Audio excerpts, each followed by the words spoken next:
All right, we only have a few more of these left in 2024, maybe, but it's a great albums video going over a handful of records that over the past month I really enjoyed. I think you might enjoy them too. I don't want them to slip through the cracks on you, as I know there's a lot of music out there dropping at any given time. So please do not forget these records, because I think they are pretty great and worthy of your attention. Links to reviews and stuff like that down below. Let's get into it. Bam.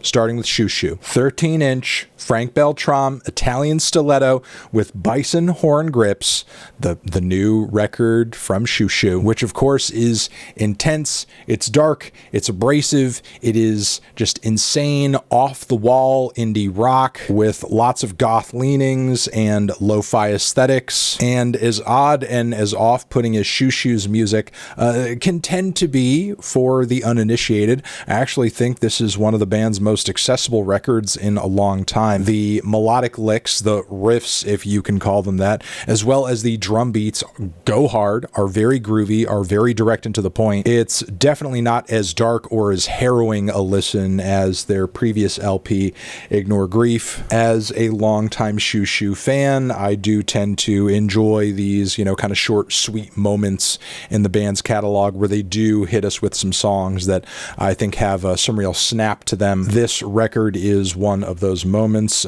despite its incredibly long title. And yes, I highly recommend it to you guys, and hope that you check it out. Following this, though, next, we have for the electronic music heads out there, a new one from Sam Shepard, aka Floating Points, Cascade, a very solid series of techno and house fusions with lots of subtle progressions, good, clean, crisp textures, killer grooves, beautiful keys. It is subtle, it is nuanced. Pretty much every track here follows some nice, clean, edge of your seat, really entrancing linear progressions. Some pretty lengthy cuts on this record too. It's a great one if you're looking for something to really kind of again, scratch that electronic itch, but bring a cerebral vibe too.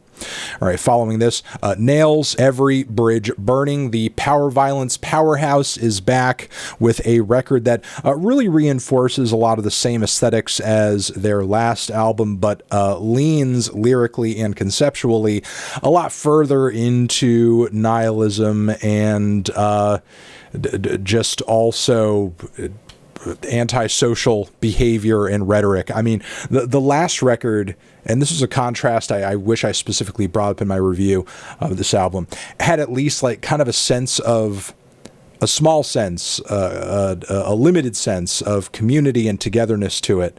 You will never be one of us. There's an in-group and an out-group.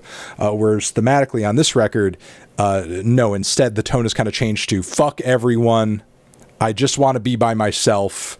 I don't care about anybody or anything or what anyone thinks about not a single thing. I've burned all these bridges with all these people. I'm shutting them out. I'm completely clearing my plate of any single person who I could have to deal with for any reason. It's just a very dark and very lonely record.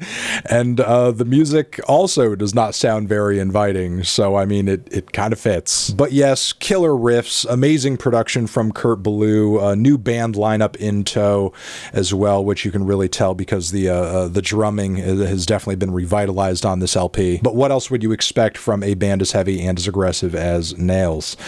Next, shout out to Magdalena Bay's Imaginal Disc. Very cool, abstract, conceptual pop record with fantastic production, great songs, snappy choruses, dreamy instrumental palettes, grooves on grooves on grooves on grooves, very surreal lyricism as well, a lot of which deals in self-image. It's a great record. The duo really has outdone themselves this time, and I think they're kind of proving themselves, continuing to prove themselves as one of the best pop acts out there today.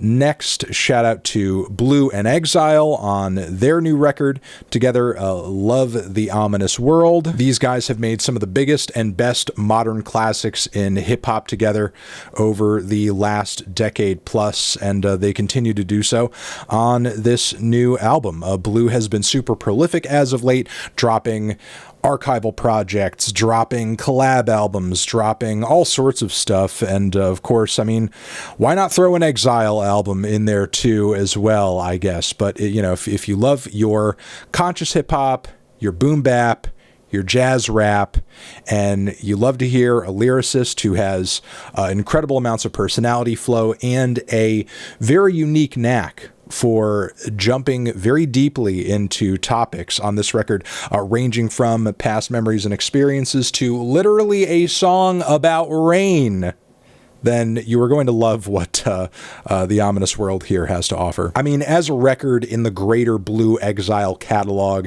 it may not have bested their last together Miles, but I mean, that was such a massive, epic, 90-minute, one-of-a-kind rap experience that I don't think is ever really going to be replicated by much of anybody, to be completely honest. But you know, regardless of whether or not it fully compares, like, this is still much better than a lot of what you're getting out there today. And you know, it's just the incredible standard that Blue and Exile continue to meet that makes their albums so interesting and always worth checking out.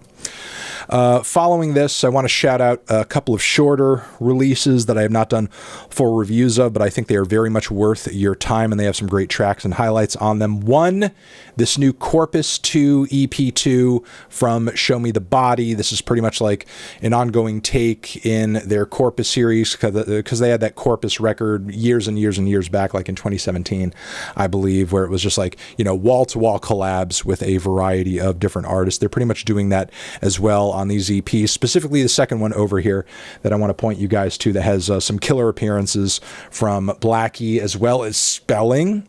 And yeah, you know, like those high, distorted, crazy, insane banjo riffs, the very aggressive punk drums and instrumentation, also that punk affectation on the vocals too. It's all turned up to 11 on this record, outside of a handful of tracks where it kind of seems like they explore some different influences and stuff like that because of you know, the guests they might have on the song. The closing track, bringing Corbin out of the woodwork for that one, was actually like totally insane. Did not see the band sort of like touching on something so moody and out there on that song, and yet it kind of works. It's actually genuinely interesting. But Show Me the Body continuing to experiment, do very weird and interesting stuff, and work with a wide variety of artists. And, you know, that Spelling track for sure is a goddamn anthem. Don't miss that one. That has been the Great Albums video for this month.